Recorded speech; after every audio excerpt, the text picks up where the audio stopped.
Good evening, ladies and gentlemen. Happy International HR Day. Good evening for tonight's special edition, HR Mentorship Learning Series. And we'll be looking at cultural considerations about HR management. My name is Oluyemi Adi Oshun. I'll leave my profile on for 30 seconds, just for the people will getting acquainted with me for the first time, or for those of us who may be watching this on YouTube. Just about 20 more seconds. Trust we had a great and very productive day. Ladies and gentlemen, confession, when I picked these dates and this topic, I didn't know it was International HR Day. Someone just drew my attention that imagine how strategic and relevant the topic is to today.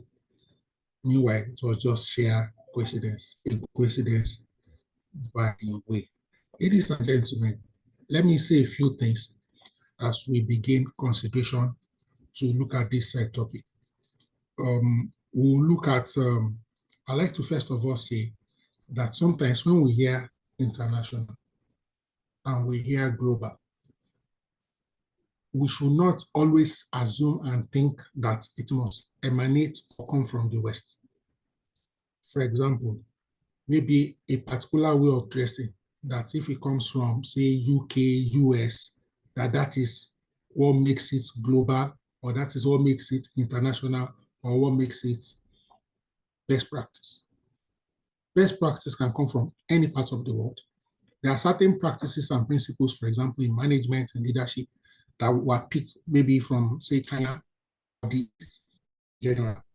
So best practice, great practice can come from anywhere.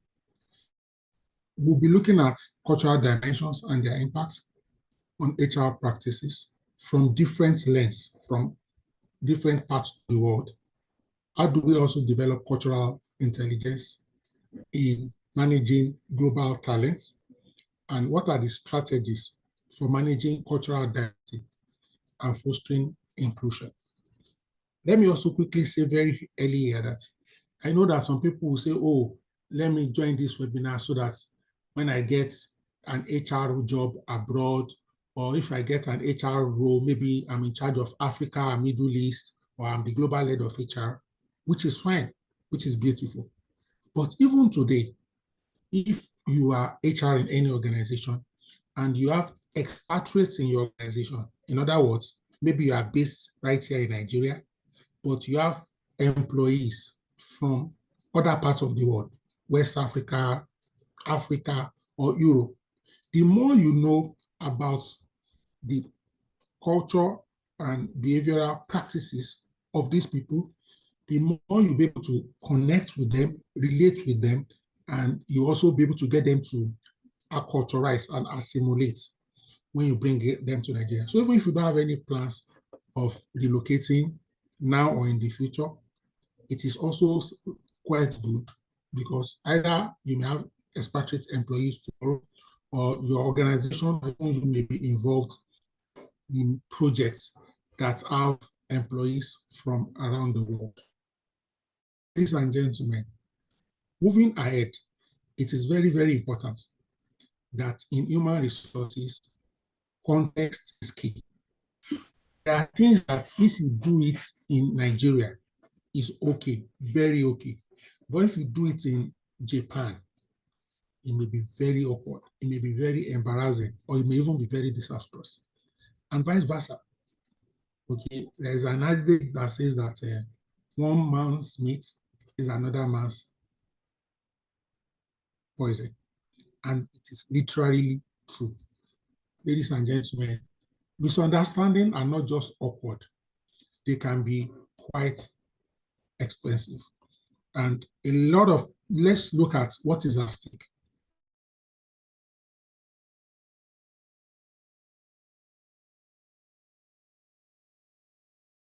To send email, for example, can alienate someone from Thailand. When you use the subject of the email as what? Urgent. Because the way they will interpret that word urgent, it may lead to what? Panic. If you also send a mail with a similar title or subject to Finland, it may mean something entirely different. So you need to get the culture right so that you don't lose talent, so that you don't lose trust, and so that you don't lose profit. A particular bank in Nigeria opened a branch in another West African country many years ago, and they redeployed one of the Nigerian superstars, so to speak, in the bank to go and be the country head in that West African country. A few months later, the person had to be deployed back to Nigeria. Why? This particular West African country, generally speaking, they are laid back. They are not as aggressive, so to speak, as Nigerians. The way they were practicing their banking in that particular place, maybe by 4 or 5 o'clock, they close. It's not like Nigeria where you could stay back till 8, 9, 10, and it will be very normal. And this Nigerian country head was trying to, so to speak, run that country's branch like as if he was in Nigeria. He was doing things like, maybe when he's angry, it's the table and so on and so forth. To cut the long story short, there were multiple escalations to the Ministry of Labor, and they had to bring that person back up. Again, when that particular superstar executive banker was being redeployed, transferred, promoted from Nigeria to that country, there was no proper, in quotes, onboarding into the culture of that organization. What you are doing in Nigeria that is making you get results may mess you up. Now, some people are not, a key question as we proceed is culture neutral or blind? Okay. Is a good HR strategy, is it culture neutral or is it culture blind? I'd like us to, in the chat box, just what do you think? Just send in the word either neutral or blind. A good HR culture, maybe in Nigeria or in any country, is it culture neutral or is it culture blind? Okay, what do you think? What's your opinion around that? Ladies and gentlemen, cultural neutral strategies usually end up being cultural blind. The HR that ignores cultural risk, risk being what? Irrelevant in global terms. Culture isn't just window dressing. It is what? Architecture. Now, given that little preamble, what's even global HR management? Global HR management. Global HR management refers to the strategic management of human resources or people across different countries, cultures, ensuring alignment with organizational goals while adapting, note that word, adapting to diverse legal, economic, and cultural environments. So your company may be operating in 120 countries, 80 countries, 5 continents. You must learn to adapt to the diverse legal frameworks in those countries, the economic terrains in those countries, and cultural environments.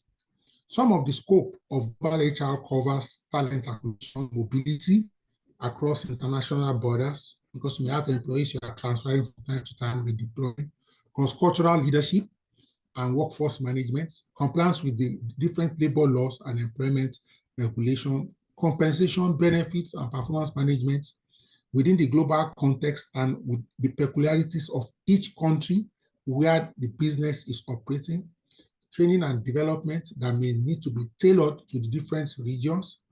It facilitates talent mobility, okay, international workforce planning, ensures compliance with labor law, supports diversity and inclusion, all right? Aligns HR policies with business strategies to enhance organizational agility and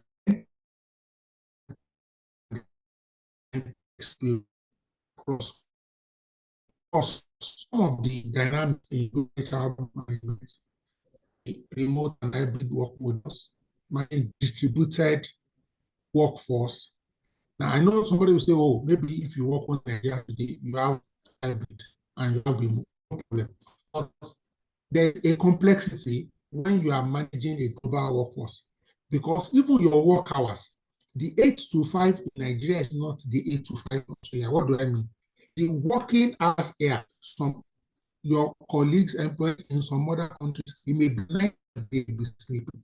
So it to be conscious of the fact that because you are a HR in this context, you are in a space where every minute, every hour, all day long, in different parts of the world, your organization is working. So you must be conscious when you are sending a mail, maybe from Nigeria to a colleague in Australia, and you say before the close of business today. If you are not careful, when you say today, which day do you mean? For example, you may be on the 21st of May, and they may already be on the 22nd of May in that other country. So when you say before the close of today, do you mean close of today Nigerian time or close of today Australian time? So you see that some statements you can just make if you are talking to a colleague in your own country, you need to reflect before issuing those kind of statements. I hope you understand what I'm trying to say. So something normal can become a big deal. Of course, other issues, technology, HR analytics, legal compliance, diversity, equity, and inclusion, all these things continue to go. However, for the purpose of today's conversation, we are focusing just on the cultural dimensions of HR, global HR management. I just showed all those other aspects so that you see that there are so many dimensions of HR. And if, for example, you do like any of these certifications, for example, there's GPHR, Global Human Resource. These are some of the things they will expose you to and teach you so that you can get better insights and you are more conscious. Very quickly, ladies and gentlemen, don't worry, this poll, I'm not going to deploy a poll. All you just need to do is put your answer in the chat box. And there are just 4 options. In your own opinion, as professionals, which of these challenges will you rate the highest in order of complexity for multinational organizations? So you can either enter talent mobility or legal compliance, you can enter remote work, and you can enter cultural differences. So pick one of the 4 and type it quickly. I'm checking, I need to see like 5 to 10 responses to move on. All right. Rank, in your opinion, which of these is the most complex or provides the most challenge? All right. Is it talent mobility? Is it legal compliance? Is it remote work and cultural differences? So I'll give us 30 seconds to respond.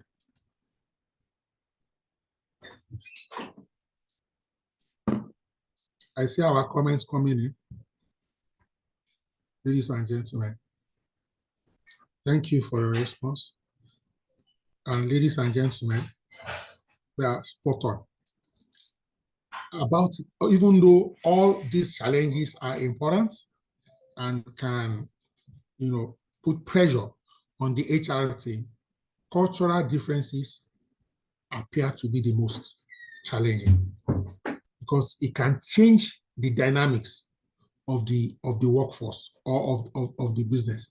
And just to quickly put it out here to us on this call and those watching, you see, when you are doing business across the globe, the peculiarity, the cultural difference does not only affect people management. I'll give you an example. Even the way you can advertise your product. Okay, so for example, there are models you can use to advertise products in maybe US, UK, and Southern Nigeria that you can't put on put it on them. Even if you're in the same, they are dressing an apparel in Europe will be completely different from their dressing and apparel in the Middle East. The first time I saw Amanpour wearing hijab, she went to interview, I think, a head of state, one of the countries in the Middle East. She could have said, oh, I'm the Polar Almighty Amanpour of CNN. But she had to adjust to the culture and context she was going to conduct that interview at that particular time. Ladies and gentlemen, cultural differences may affect even how you market, how you advertise, how you position your product, and of course, how you drive your business. With respect to managing cultural issues across the workforce, it means you must study and understand cross-cultural communication.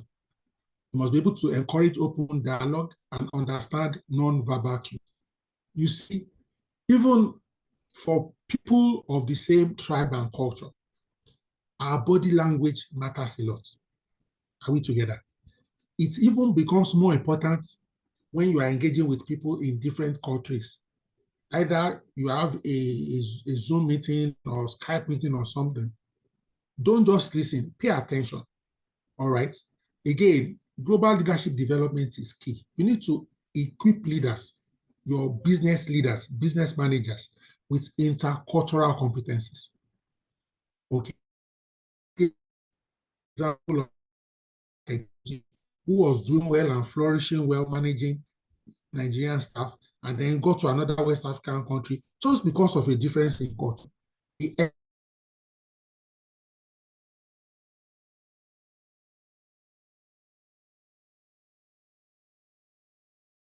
Financially, what was he doing? Lack of intercultural competence. Then you may also need to understand and appreciate our policies, tailoring benefits, reward, and engagement initiatives to diverse employee needs. Then there's what we call, and I'm sure many of us on this call will have heard of, employee resource groups. There are instances where you may want to leverage on it, and these are affinity groups to foster belonging. And just for the benefit of a few people, like beyond employee resource group.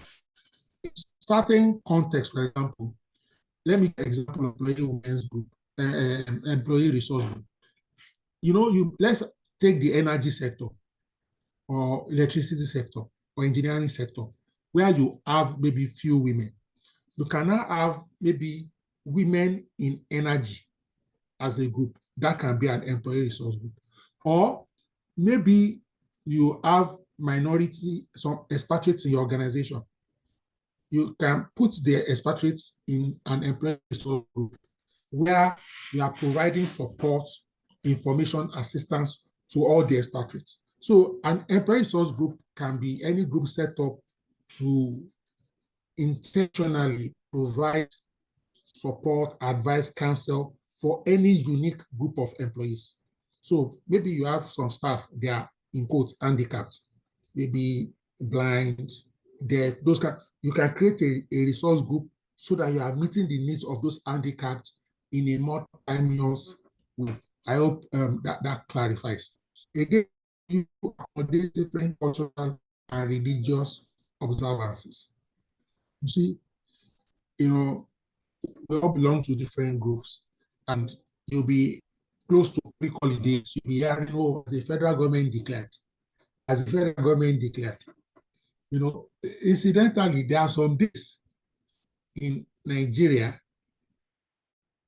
for example, some Islamic holidays, that is a public holiday in Nigeria, and it's not a public holiday in Saudi Arabia. Same thing. Some days, it may be a public holiday, maybe for Christians, maybe you say Easter, and you go to a place like Israel, and you wonder why everybody's at work. Are we together? So when you are now operating across the globe, suddenly you will realize that if you have staff in Ethiopia, for example, and then on the day that is January 1, you are saying Happy New Year, they will go to work because it's just another day. I forget the date, but sometimes later in the Gregorian calendar, they will suddenly tell you that that's their own new year, they are not going to work. So you must be ready to broaden your knowledge, because there are way more holidays than you know today all over the world. And some of these holidays matter in different countries, different regions. And so you cannot say, as though the company originated from Nigeria. You now say, according to our employee handbook, these are the only days we recognize, Christmas and Ileya. You may even be shocked that there will be countries where Christmas and Ileya may pale into insignificance, that they don't even care whether they are at home or at work on those days. But they will have some other festivals, some other days, whatever, culture, or that matter to them. Are we together? So managing a global workforce is very strategic for HR. We need to understand cultural differences. We need to implement inclusive policies. So if you are in Nigeria and you are talking about inclusion, the more broader the scope, or maybe when I say broader, maybe from Nigeria, you're now doing West Africa, or you're now doing Africa, or you're now doing Africa, Middle East, or the whole world, the more you must be aware and conscious of that word inclusion and inclusiveness. And you must develop what we call cultural intelligence as a key competency for HR professionals. It is non-negotiable. So very quickly, ladies and gentlemen, very quickly, we'll be looking at some regions. Note, we are not doing country by country.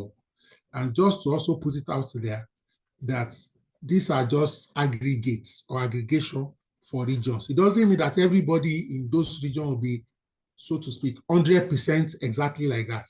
So you may see a country or a region, a state, a province, a territory, a tribe in some of these regions that their behavior may not necessarily align with the group. It's like saying Africa or Sub-Saharan Africa. Even in Nigeria, you will see that Lagos may be different from Oyo State or Ogun State. We may be more fast-paced in Lagos than in Enugu. Meanwhile, to Ghanaians, if you say describe Nigerians, they may just say, oh, Nigerians are too aggressive.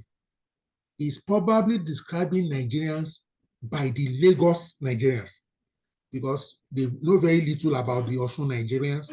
They know very little, they have very little exposure to the Abia Nigerians, the Kebbi Nigerians. So they just know, in quotes, the Lagos Nigerians who are loud, who are forceful, who wants to get results. Again, I need to put this there so that you are not just profiling and assuming blindly. So let's look at some key HR characteristics. We're talking about global HR with respect to North America. And North America consists of United States of America, USA, and Canada. Generally in US, their employment is what we call at will. Employment at will. What does this mean in simple English? It means the employer can come tomorrow and say, Oluyemi, I don't need your service again. Bye-bye. That is at will. You are employed at the prerogative of the employer. It's the employer that extends employment offer to you. The same employer can tell you they no longer need your service. In Nigeria, for example, we are not doing that. In fact, our International Industrial Court said, when you terminate, you must terminate with reason. You cannot just say, I'm terminating you. Employment at will. That is what is obtainable in US. Are we together? Of course, there may now be some peculiarities in specific employee contracts, or if you suspect discrimination. It's also, North America is really a performance-driven culture, strong emphasis on meritocracy, individual performance, and innovation. And with respect to benefit and compensation, US employers offer private benefits due to the absence of universal healthcare, whereas Canada has a robust public healthcare system and more employer-supported parental leave. So there's a focus on diversity, equity, and inclusion initiatives due to the strong legal and social emphasis. However, very recently, with Donald Trump coming back, their DEI, is no longer getting the federal push. Are we together? So you see why you must also follow current affairs, because an emergence of a president can emphasize something or de-emphasize something. Some challenges with respect to labor law in Canada, challenges for HR in Canada, labor law is strict. More regulated employment, termination, and unionization than the US. Let me quickly share this. One of my friends used to work in to Canada, and I'm speaking about 15 years ago now. So after about 2 years working in Canada, and she was working as an HR professional in Canada. So we're talking on phone one day. I just asked her very casually that, oh, so is there any difference or similarities between HR management, people management in Nigeria, and HR and people management in Canada? And she said something that I will never forget. She said, Oluyemi, in Nigeria, employees fear HR. In Canada, HRs fear employees. I'll say that one more time. In Nigeria, employees fear HR. In Canada, HRs fear employees. You can see your colleague can take you to court and he will still come to work. And then you meet in court on Thursday and he will still come to work on court day and you continue working. Ladies and gentlemen, work-life balance issues, they have longer working hours and fewer paid days in US compared to Canada and Europe. There are even some companies in the US, they don't do paid leave. If you are going on leave, it's without pay. They are paying for you to work. They don't really care if you go on leave or not. So moving on very quickly to Europe, which comprises Western, Central, and Eastern Europe. Ladies and gentlemen, so far, are you finding this conversation useful? Let me see your comments and thoughts. Any insights, any idea, any aha moments so far? So Europe, they have very strong labor laws in Europe. In fact, they have one of the world's strictest employment protections, requiring very meticulous, rigorous due process before you lay off. Again, with respect to work-life balance and paid, France, for example, does a 35-hour work week. Nigeria, we do 40 hours. They do 35 hours in France. In France, vacation is mandatory. And if you know anything about the French people, for example, they save towards their vacation. They plan their vacation. They invest their vacation. They can go to come to Africa, go to US. In Nigerians, half of us, I don't know, maybe it's due to poverty or survival. When we're on leave in Nigeria, we are hustling. As in, you are doing people, to buy something in Indonesia, come to sell in Lagos, to also to Dubai, bring products. When they go on leave, it's a vacation. In other words, what they are doing during that vacation is rest, leisure, that kind of a thing. So imagine having a French citizen and you are saying what, or you are saying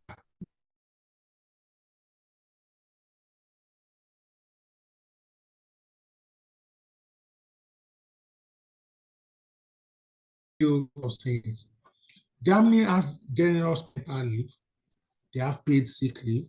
In the Scandinavian countries, and when we say Scandinavia, we are talking about countries like Sweden, okay, like Finland, and so on and so forth. They value flight hierarchies and they value flexible work arrangements. You also have, especially in Germany and even in France, they have very high unionization rates.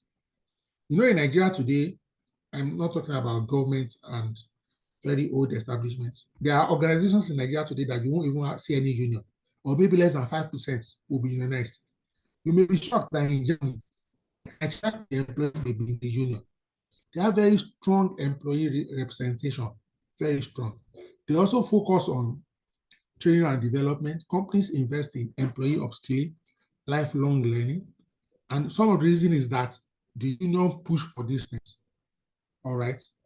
Now, some of the challenges for HR will include complex labor law compliance. Each country has different legal requirements. For example, GDPR for data protection in Europe, cultural differences in leadership style. Okay, so a place like Holland or Netherlands, they have more individual, they are slightly more individualistic and performance driven. Meanwhile, a place like Germany and France are more structured and like hierarchical leadership. The Nordics, this includes Sweden and so on and so forth. They emphasize on collaboration and consensus-based decision making.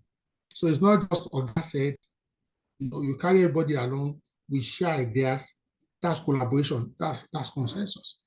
Okay, moving on to Asia. Moving on to Asia, ladies and gentlemen. And in Asia, we're talking about China, Japan, India, and the rest of the Southeast Asia. Let's look at some of the key HR characteristics there. Seniority and hierarchical culture. In fact, there's this popular story I'm sure many of us on this call must have heard before. One of the airlines, I've forgotten the name, I can't remember if it is Southwest or something, but one of the airlines, and maybe it's a Korean airline, they realized that they were having, flight accidents. And they, when they are listening to, what do you call it, that black box that provides information, they see that sometimes maybe the junior pilot, who is typically the younger pilot, might have noticed that something is awkward or wrong. But because of seniority and respect for hierarchy and their culture, they won't bring up the complaint to say, sir, or Oga, I noticed this. They will be waiting for the boss to discover it himself. So if he doesn't discover it on time or doesn't discover at all, due to the respect for seniority and hierarchy, plane will crash. Even though the life of the person, younger pilot, is also involved. So they have to be very intentional, the aviation sector, that country, for example, and then all this, like maybe change rules and regulations to say, look, don't let our culture kill us. That shows you that culture can be good or bad. You understand what I mean? Why that hierarchy, maybe I'm just saying, maybe it might have been good in family for raising children. It wasn't helpful in aviation. It was leading to loss of life and properties. So again, when you are embracing and adopting organizational culture, you just don't do it because it's fancy to do. What are the outcomes? What are the benefits? Are we together? So what can it lead to? I mentioned it loosely. You see many organizations here, they say, oh, first name basis. Does it fit the context? For example, can you go to client and also be saying first name basis too? But some of the countries where we copy this first name basis, you will realize that first basis is not just within the organization. It's also the same thing when they are talking to ministers, when they are talking to their clients. But Nigeria, we now say, okay, first name basis within the organization, but when you are talking to customers, don't do first name basis. Do you see that we've modified our own to show that the person paying you that is not your mate, and you're not saying Mr. or calling their title? In Japan and South Korea, let me stay focused. Promotions are often what? Tenure based. Maybe every 4 years, every 3 years. Focusing on loyalty and seniority. In Nigeria now, sometimes you can be doing one year, be changing, and you'll be getting promotion. It may not necessarily work for you in places like South Korea or Japan, because they will say, what's your total years of experience? And you will see people spend a lot of time in one organization. Okay. There also is Asia, generally speaking, there's no emphasis on group performance, on as we are saying, for a global organization, you will realize that in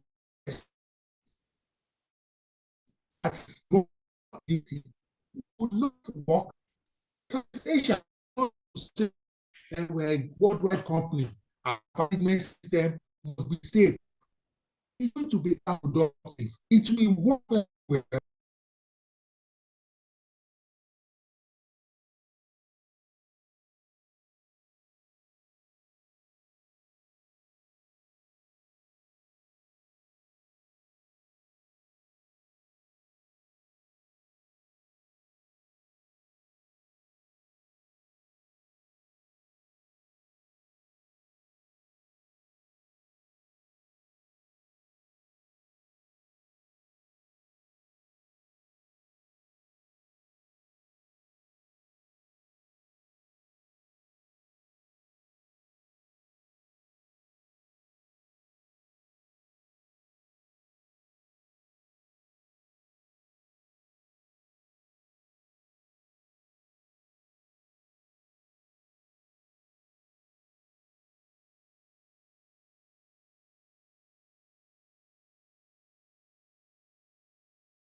My apologies for that glitch. Is internet connection. Okay, so just before that scheduled timeout, I was talking about the fact that you may not be able to use, for example, the same performance management framework or approach in Holland or in US, and then use the same thing in South Asia. The reason in South Asia, for example, are focused more around group performance. So they do as a collective for everybody. They are more focused on the collective, the whole employees, rather the team, rather than on individuals. So if you are in a meeting, you single as an employee for what do you call it now? For that. While in Nigeria, maybe that you will be very happy that, oh, that's me, or guys praising me, they are giving me my flowers. You will see that in Asia, the employee may be very uncomfortable. Almost immediately, they will try and say, no, no, appreciate the entire thing. Because the turned out is the joint and collective effort that deliver results, not just solo effort. So it's very, very important that you appreciate that. All right. Lifetime employment culture is still present in Japan, even though it's declining slightly among younger workers. India and China, in AI-powered HR analytics, recruitment automation, and HR tech adoption. So India is very strong in IT, same as China. They are one of the leading countries in the world, and it's also impacting on people management and on HR. India and China have competitive job markets, leading to high job opening in the IT and digital sectors, and it can lead to some complications. So, very, very importantly, let's move to Asia Pacific. All right, let's just check maybe Australia, New Zealand, that axis. We mentioned earlier that in Japan, China, hierarchical workplace, the difference to seniorities, employees value stability and long-term employment. Ladies and gentlemen, China and India are fast-paced, okay, competitive job market with long working hours. So you will see, I don't know if there are people here who have Indian employees. One of the things you will notice is they work long. In fact, you may be the one driving them to say, please come and go, or you want to switch off the generator, come and go. It is because from their country, they are used to long working hours. So intentionally, if you are not careful, when you hire them and they are now managing your factory, they'll be driving everybody to work long, except you caution them or you counsel them. They are not doing anything bad. That is how they are wired from where they are coming from their home country. Okay. Australia and New Zealand generally lean towards Western HR practice, focusing on work-life balance. All right. Even places like India and Singapore, they are very big on AI, on tech in general. The gig economy too is strong in India. IT is very big in India. India has one of the biggest, if not the biggest, outsourcing globally. So they are very good. And China too also have platform-based job. Okay. For example, in China, HR must comply with HUKU, household registration policies and local laws. In India, employment laws varies state by state. So just like if you're in Nigeria now, we say employment law in Lagos may be different from employment law in Ebonyi. It may be different from employment law in Plateau. So if you are dealing with India, please don't think it's an homogeneous.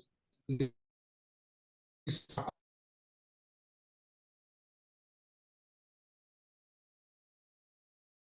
need to know your country is diversifying to all these countries. Do your research, ask questions, touch base with local lawyers, local HR practitioners, or Nigerians who are vast in all of these areas. And that's one reason why I was intentional that at least let me bring this to our consciousness and awareness. Some challenges may also include talent retention may be difficult. Of course, I know you know where it will be difficult. Maybe like India, due to the culture of job hopping. Now, for those of us who are into recruitment or who hire from time to time, have you advertised any job maybe on LinkedIn, a job that is clearly for a Nigerian in Nigeria that an Indian applied before? Please indicate in the chat box if you have just advertised your job. Meanwhile, you are not looking for expatriate, maybe you just advertise HR officer, for example, or accountant, and you started getting CVs from Indians, and they know that it's not as if the job is a job targeted. That shows you how they are eager to travel, they are open to relocate, they want to have international experience. With respect to labor laws, China and Japan limit flexibility in layoffs. You can't just sack anybody just like that. So let's quickly touch base with Middle East and North Africa. Now, I'm just for the benefit of one or two people here. You will see that we said Middle East and North Africa, and we call it MENA, MENA. Now, North Africa is closer in orientation and disposition to each other, even though they are in two different continents, all them Saudi, Kuwait, and so on and so forth. They are in another continent, geographically speaking. But North Africa, when you talk about North Africa, you're talking about Morocco, Algeria, Tunisia, Egypt. Personally, for example, I spent a little time in Morocco. I spent a little time in Egypt, and I spent a little time in Dubai. If not that, you are on two different countries or continents. In fact, when I was in Morocco, Moroccans, when they see me, they will ask me and say, "Oh, are you from Africa?" No, though. I'm inside Morocco. I will not look at them and say, "Sorry, where are we right now?" They will say, yeah, this Africa. Yes. I'm sorry, we mean sub-Saharan Africa. So even in their mind, even though we're in the same country, of course, when we play football, African Nations Cup, all the kind of thing, we're in the same, but by orientation, both culture and, so that's why there's an economic classification that is called MENA, Middle East and North Africa. And I've seen instances where I used to have a friend, he was the head of HR for Sub-Saharan Africa and MENA. Okay, so having provided that little clarification, ladies and gentlemen, countries in the Middle East, for example, are big on expatriation. They have high expatriates. For many of us on this call have probably been to Dubai or so, and you will realize that there are more expatriates living in Dubai than the Emiratis themselves. That is how big the expatriate ratio is. Methodist Kuwait,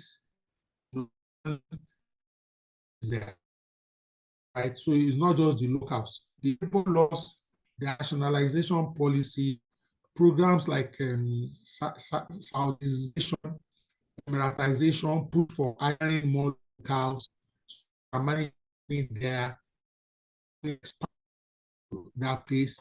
There are certain things you may need to mention to strict employment contracts. Fixed term contracts are common in those axes with limited employee mobility. Okay, so you start fixed term contract can be 1 year renewable, 2 year renewable. You see, it's slightly different. It's different from employment at will in US or maybe in Europe where or Japan where employment is more permanent. So you can see different orientations in different regions. Cultural and religious influences are big in the Middle East.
I'm happy to announce that I'm back. Apologies again for that network glitch. Please bear with me. Okay, so we're speaking about Middle East and North Africa, and I was mentioning the fact that religion plays a very heavy and massive role and influence. You remember that I think last month I did a session where I taught on Islamic perspective on human resource management. And this is one of the reasons, because if you are doing HR, okay, in the Middle East and North Africa, it doesn't matter whether you're a Christian or whatever religion, the more you appreciate the Islamic perspective, the better you'll be able to support your employees in that entire region. And it's a massive region, very, very massive region. So it doesn't matter, well, nobody's telling you to practice any other religion, but we are saying in these countries, Islam has a major, massive influence on their day-to-day life. So maybe you can say in some countries that no religion has any influence. In these countries, it has. So even if you are not a practitioner of that faith, you must understand it, you must practice it. For example, working hours during the Ramadan may be abridged in some of these countries. Maybe they may be closing by 12 or 2, that kind of a thing. You can't come and say, in Nigeria, where we started, even the head office in Nigeria, where our chairman is a Muslim, our CEO is a Muslim, he does 8 to 5. Sorry, if you are in Egypt, you are in Egypt. If you are in, what do you call it? In Kuwait, you are in Kuwait. You need to appreciate that and not try to change it or try to, what's the word? Begin to interpret something funny. No. So you must learn how to balance expatriate employment with national workforce quotas. You must also learn how to navigate gender inclusion in conservative societies. Okay, so for example, maybe you are pushing some other citizens of other countries from the West or from Sub-Saharan Africa to those countries. You may need to guide them on dressing, on modesty now as defined from Islamic perspective, and so on and so forth. Maybe not everybody will fit, in those culture, or so you don't force anybody who struggle there. Okay, sometimes I joke that men may appear to not really have a problem, in quotes. Again, maybe somebody likes alcohol, and some of these places you can hardly get alcohol, or where you will get it. So all those factors you need to consider it when you are deploying or moving employees to some of those countries. So align HR policies with local laws, offer cultural sensitive employee engagement programs, implement flexible work hours during religious observances, and so on and so forth. Ladies and gentlemen, I won't stay too long on Africa because we are all Africans, but just so in case we have non-Africans also watching this, and since this is global HR, so that they too can learn one or two things about sub-Saharan Africa. To some extent, we have high informal employment, large informal labor markets. Sometimes our informal sector may even employ more people than the formal sector. Okay, we may also have skill shortages, talent migration, brain drain.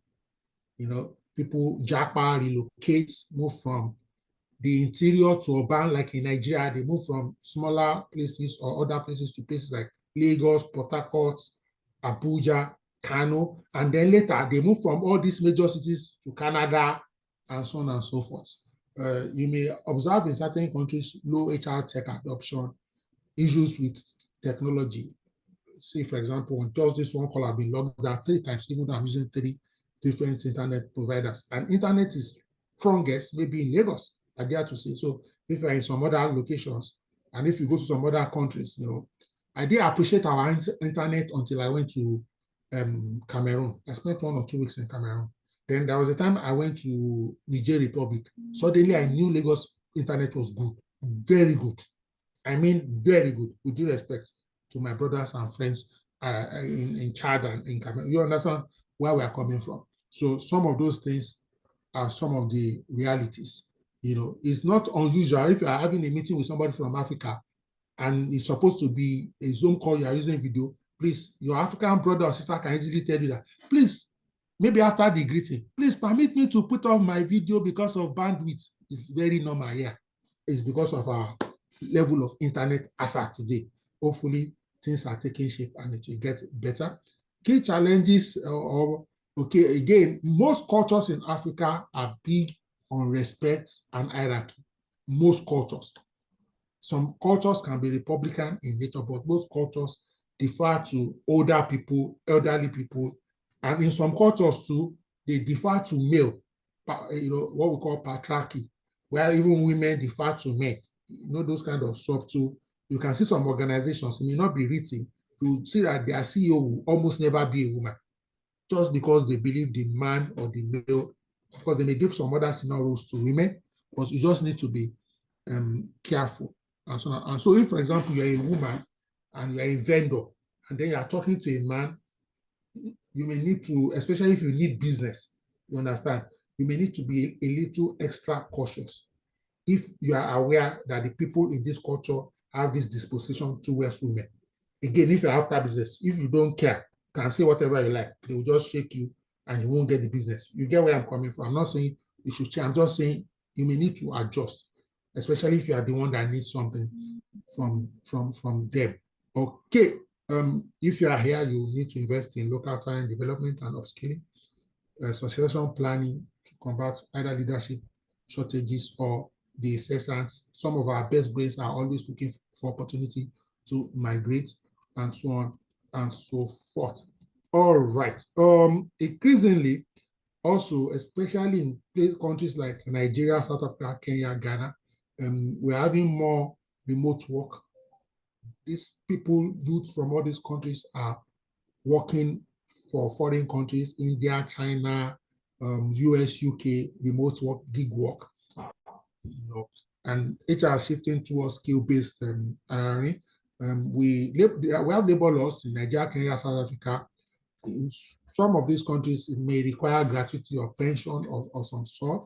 In South Africa specifically, the broad-based Black economic empowerment influences hiring of blacks to promote diversity and make up for the past, so to speak, injustices and gaps. All right. And most countries in Africa are multi-ethnic, multicultural, and multilingual, as in multiple languages. So just because you're in Ghana, don't think all Ghanaians are homogeneous or all Kenyans are homogeneous. No. When you visit all of these places, you will know that there are so many tribes and culture. In the south of Africa, now I'm not talking about just South Africa, I mean Southern Africa, like West Africa. The Ubuntu philosophy is very pronounced, predominant, and they place emphasis on teamwork, on community, employee well-being. I addressed this recently when I spoke on the African philosophical contributions to HR. Some of the challenges, again, frequent policy changes, different, you have some political instability, new party or new president takes over, they change, or military takes over, they change, and this may impact on operations and on multinationals and even other countries. So components of cultural intelligence, ladies and gentlemen, we have the cultural drive, which is cultural quotient drive, which is motivation to engage with different cultures. Okay, and when you are engaging with different cultures, please, you are not engaging with any culture from a place of superiority. So, for example, if you're an European, you are not saying Africans are barbarians, no. Or you're not saying, if you are maybe from Nigeria, you are not condescending towards people in Niger or in Syria alone, no. Okay, you respect the uniqueness every culture, tribe brings to the table. Okay, that's a good perspective. You need knowledge, understanding cross-cultural norms and practices. You will see certain things in all cultures that may be similar. You see the similarities and so on and so forth. You see some things. So there are always intersections. So there may be things from your own perspective, your own paradigm, that are like, what is this? But you may also see things in some of these cultures that are like, wow, this is fantastic. All right, ladies and gentlemen, it's just like when people come to another part of the country. So maybe you go to Hausa land or come to Yoruba land, you will notice that people quickly learn the abuses before they even learn all the other everyday languages. So cultural quotient strategy must be able to adapt HR policy in each region, geography accordingly. Why are you trying to adjust and adapt? So that you can get the best of the workforce, you can get business results. That's all. Okay, and you must be willing to implement inclusive and culturally adaptive HR strategy. So we'll look at a few examples now. In the next maybe 10, 15 minutes, we'll be out of here except you have comments and contributions. So right now, I've provided the general geographic overview, and I just want to show like specific examples. So in Japan, direct eye contact during meetings is always a sign of confidence and respect. That's a question. In Japan, is direct eye contact during meetings a sign of confidence and respect? And the answer is false, because while direct contact is encouraged in West, by West we mean America and Europe, in Japan, prolonged eye contact can be perceived as aggressive or disrespectful. Modesty and indirect eye contact are often preferred. So let me quickly say this. In Nigeria, generally speaking, I have certain interview panels where maybe the person is not giving eye contact to the panel. Guess what most of the panel members will say after the candidate has gone? They will say, no, that person is not confident. Where did they pick it from? West. So we have equated eye contact to mean confidence and lack of eye contact to mean lack of confidence. So are you saying everybody in Japan is not confident? So imagine you take that kind of mindset, you are opening a branch in Japan or you are the HR and you are now interviewing people in Japan. Now, so you no go get anybody to hire because you are looking for confidence and you have defined confidence by what? High contact. That's why I said very early that don't assume that anything that comes from the West is the benchmark of what is right or wrong. It's right, for example, in the West, right in Europe, but it may not be right in Africa or in Asia. And we really need to come to terms with that. Ladies and gentlemen, just spoke about eye contact. Another thing, example, handshake. Handshake. You can see the handshake on the screen right now. And the question here is, offering a firm handshake is universally appreciated in global business meetings. What will you say? True or false? Offering a firm handshake is universally appreciated in global business. The answer is false. Look at this. While firm handshakes are standard in US and Europe, in some Middle Eastern and Asian cultures, a soft handshake, or even rather than the handshake, a bow, is more appropriate. In India, namaste, hands pressed together, may be preferred. When you say namaste, or what are you doing? You are not shaking the other person. You are clasping your own hands together. So you now go for a business meeting, you say, that person didn't stretch his hand to shake me. Don't let us do business with them. If you may be judging them inappropriately, just because you don't understand. It's like maybe if I go to Kano now, or even in Abuja, and I see a lady dressed conservatively, I won't stretch my hand first to shake a woman in the north. If they stretch their hand to shake me, yes, I shake men and women, I'll shake back. But if I see a man in Abuja, my default will be to stretch my hand to shake him. But if I see a woman, I won't even, because I don't want to stretch my hand and make that person uncomfortable or awkward, so that maybe they will feel bad by not reciprocating. Do you understand? You need to understand some of these things. Look at this, first name basis. So this is the next example, first name basis. So are we going to call you Dr. Schmidit or we'll call you Hans? Okay. In Germany, it is common to address colleagues by their first name immediately to foster friendliness. Oh yeah, answer, true or false in the chat box. Note the country. In Germany, we are not saying in Nigeria, and we are not saying in US. In Germany, it is common to address colleagues by their first name immediately to foster friendliness. Until I see a response, I'm not going to move anywhere. I am patient. So yeah, answer. Don't go and Google. Don't go and check anywhere. Answer. What do you think? What comes to your mind? Is it true or false? Ladies and gentlemen, as this session been awful so far, thankfully, again, today is the International HR Day, and it is only beneficial if, as HRs, we are truly international in our awareness and orientation, so that we can rub shoulders with HR colleagues anywhere in the world or employees anywhere in the world, and we will have a reasonable, at least foundation for engaging with them. All right. So thank you for my brothers and sisters that responded. The answer is false. Okay.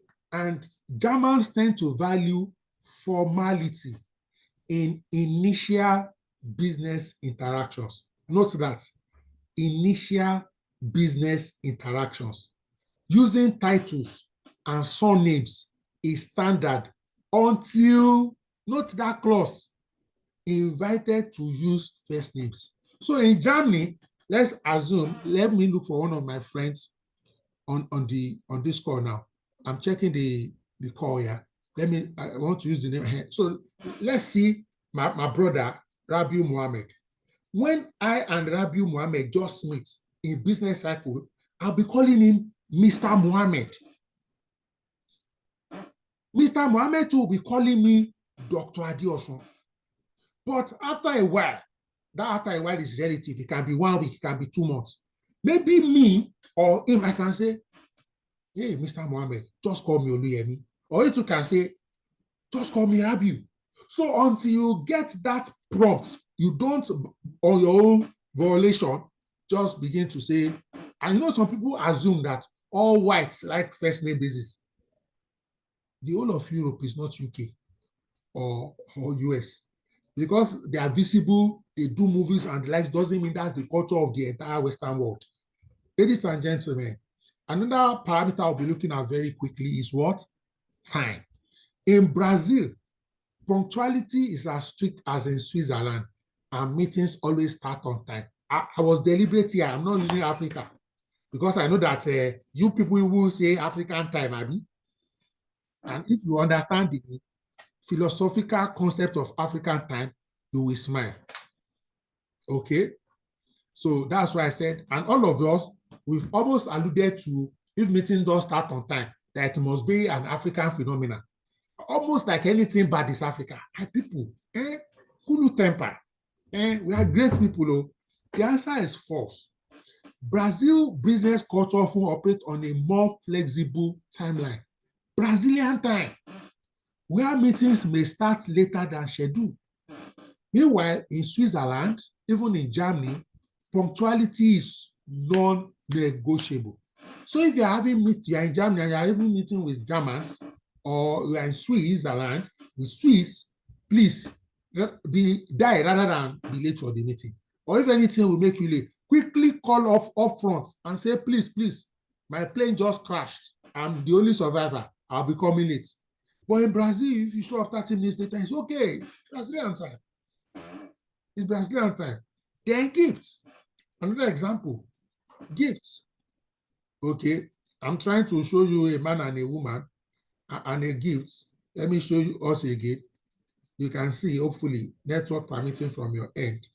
In China, refusing a gift outright is seen as polite to avoid appearing greedy. True or false? We are now in China, ladies and gentlemen, and we are talking about gifts. So the question is a true or false question. In China, refusing a gift outright is seen as polite to avoid appearing what? Greedy. I'm waiting for at least 2-3 answers. My people, stay with me. Stay with me. This international HRD, you must engage with me. We are wrapping up in 5 minutes or thereabouts, subject to our contributions anyway. The answer is false. Refusing a gift in China can cause offense. It is customary to politely decline once or twice before accepting, showing humility. So, be careful when you are in China and you want to refuse gifts. It may cause offense. But when they are giving you the gift, you are not just going to say, bring. You may first say, oh, don't worry, don't bother. Oh, this is not necessary. After saying it, you will now collect it. Ladies and gentlemen, one of my colleagues, he worked in China for 5 years. So his wife stayed with him and his wife was pregnant. So occasionally the wife had to follow him to visit some of their Chinese friends. And maybe when they see a pregnant situation or condition, the people will go and bring gifts. Maybe their mother, and they will bring gifts. Sometimes the gift will be so much, to carry it home will even be a body. She told me that when she was relocating back to Nigeria, she had to give out most of the gifts they gave her, just because they could not reject the gifts. Ladies and gentlemen, again, another consideration.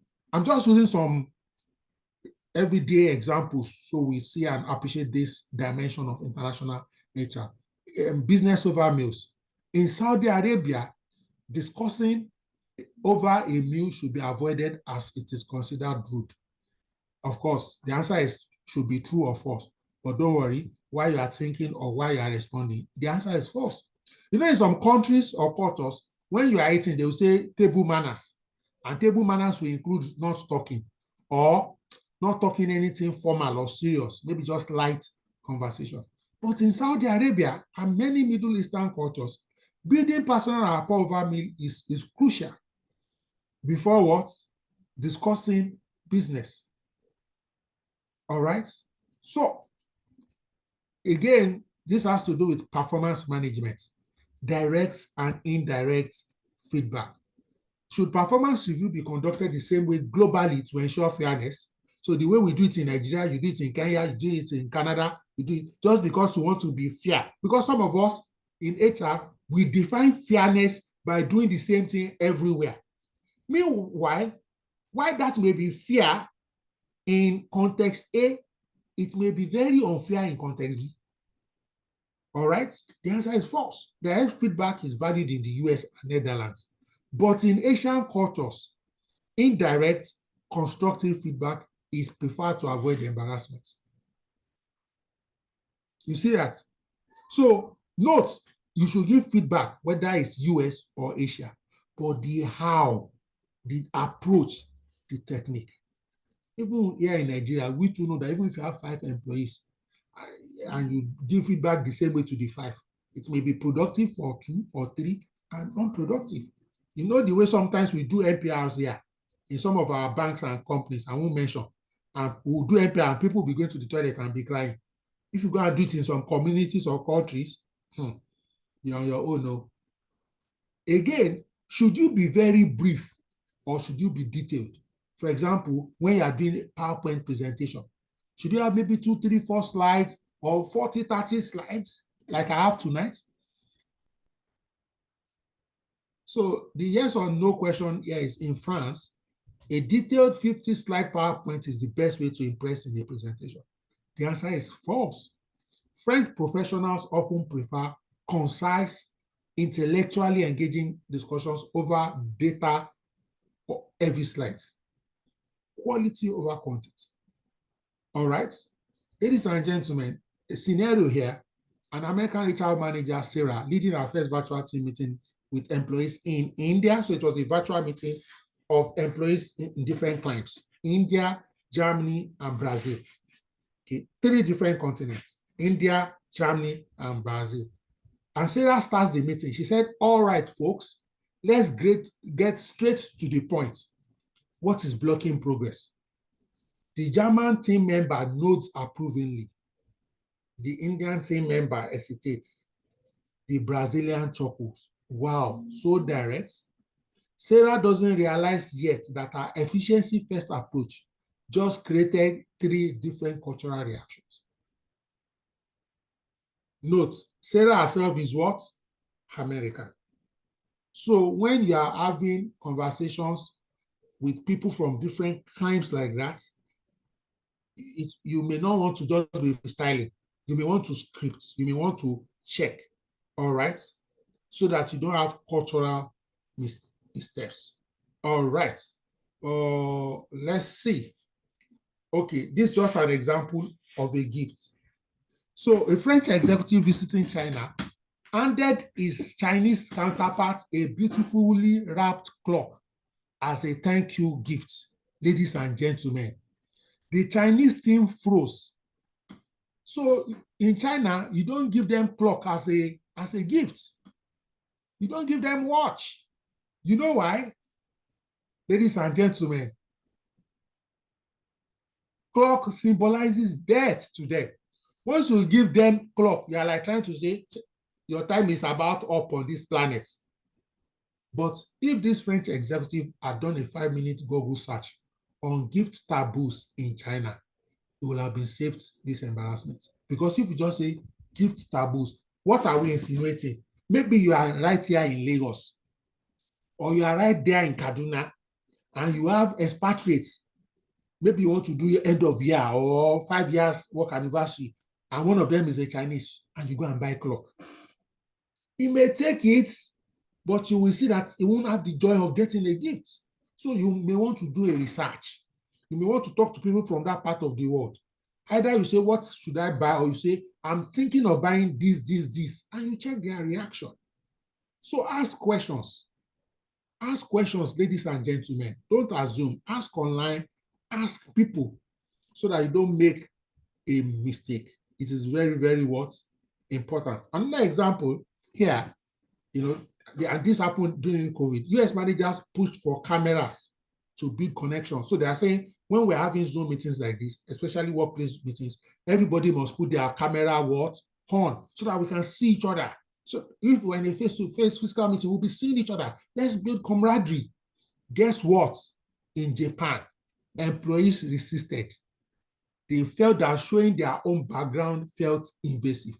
Of course, initially it's not everybody that started using, what do you call this thing?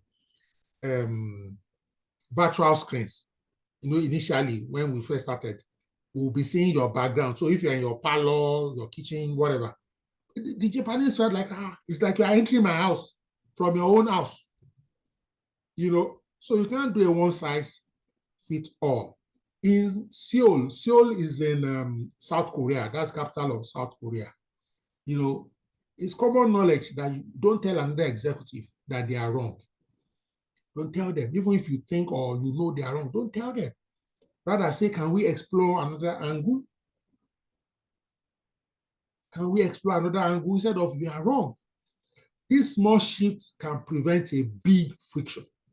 So you can see that cultural intelligence is a lot of work. In different countries too, the way we sit can speak volumes. In Switzerland, for example, people sit with their arms crossed, maybe something like this. In Italy, people lean forward when they sit. So these things can evolve and determine us, our culture, where we come from, our background. So ladies and gentlemen, I'm showing us 2 job adverts right now. And they are actually real-life adverts from 2 different countries. Okay? So look at this first one, Rockstar Wanted, and it's a US advert. Look at this. Competitive, fast-paced environment. Then the other one in Sweden, a job, world-class job in Sweden. Look at how they market their job. They say, we value work-life balance. Team players welcomed. Ladies and gentlemen, you won't believe that these 2 adverts are adverts of the same company in 2 different countries. Did you get that, ladies and gentlemen? Are you still with me? These 2 adverts that you are seeing is the advert of the same company, but in 2 different countries. How do they measure good job in Sweden? For example, when you stress things like, we value work-life balance from the job advert, you will attract great candidates. When you say something like team players, you will attract the same company in US, the advert change.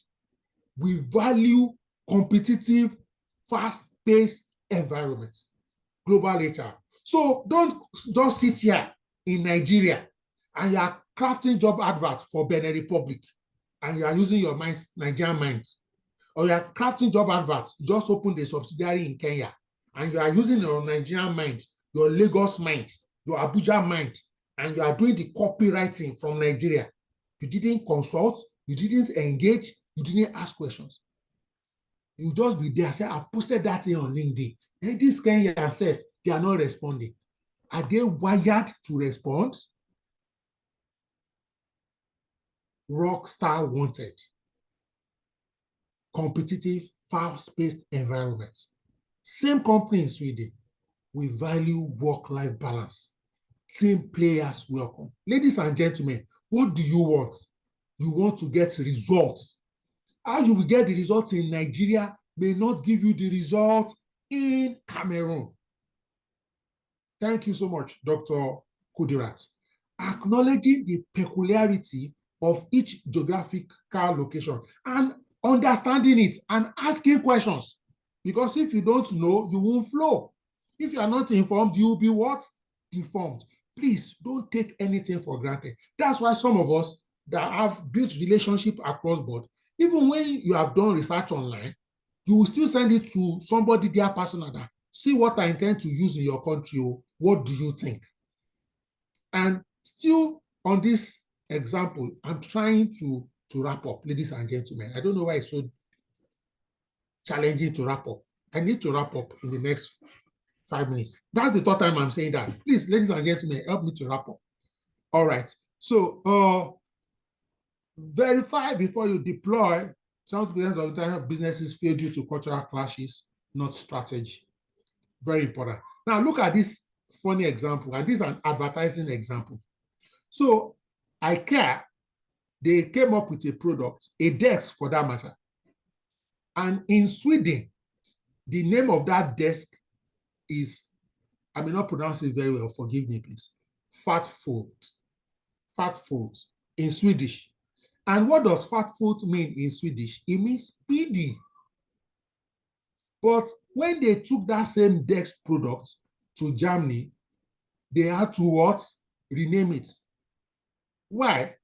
Fat was sounding like fat, like mess in Germany. So the same product had a different name in Sweden, had a different name in Germany. So they didn't do their due diligence initially. They just, they are just launching the product for Europe. And the thing was selling like hotcake in Sweden and not one sale in Germany until they change the name. So verify before you what? Deploy. All right. Celebrating cultural holidays fosters inclusion. HR isn't just about payrolls and policies. Recognizing Diwali, which is something from India, Eid or Lula New Year isn't fluff, it's strategic inclusion. All right. So because of time, we will not look at the case study. I wanted us to look at this case study, but we are generally out of time. Ladies and gentlemen, I would just like to take a few contributions. Hopefully there'll be no questions because at least I'm Nigerian, trying to be international. That's on a lighter note. So if you have any contributions or comments quickly, Doctor, we are not doing part 2. We are not doing part 2.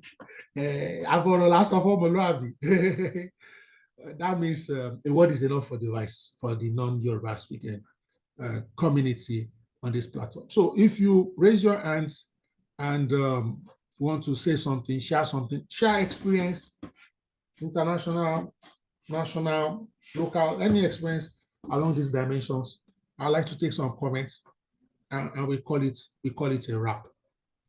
Ladies and gentlemen, don't forget, technically, this has been a series of some sorts. We've done African perspective on HR. We've done Islamic perspective on HR. We are doing international HR. So if you are building your internalization, if you are trying to be more global in orientation, please, because I know a few people, they say they are not Muslim, they didn't join the live session of the Islamic and they didn't go and watch it. Yet they'll be praying to God that they will get a job in Dubai. How now? Do you understand? How will you do well in the, what do you call it? How will you do well in the interview? How will you respond? Or when they say come up with HR initiative for the company with headquarters in Dubai, how would you know what to put? You will omit something critical in your mind because you are not conscious of what's on ground. All right. Thank you so much. Ladies and gentlemen, I'll just allow everybody to unmute and say good night. Thank you, Doctor. Good night. Thank you, everyone. Thank you. Good night. Good night. Thank you, Doctor. Good night. Thank you very much. Happy International HR Day. Doctor, good night. Thank you. Good night. Dr. Emi, thank you so much. Happy International Hijab Day. Thank you.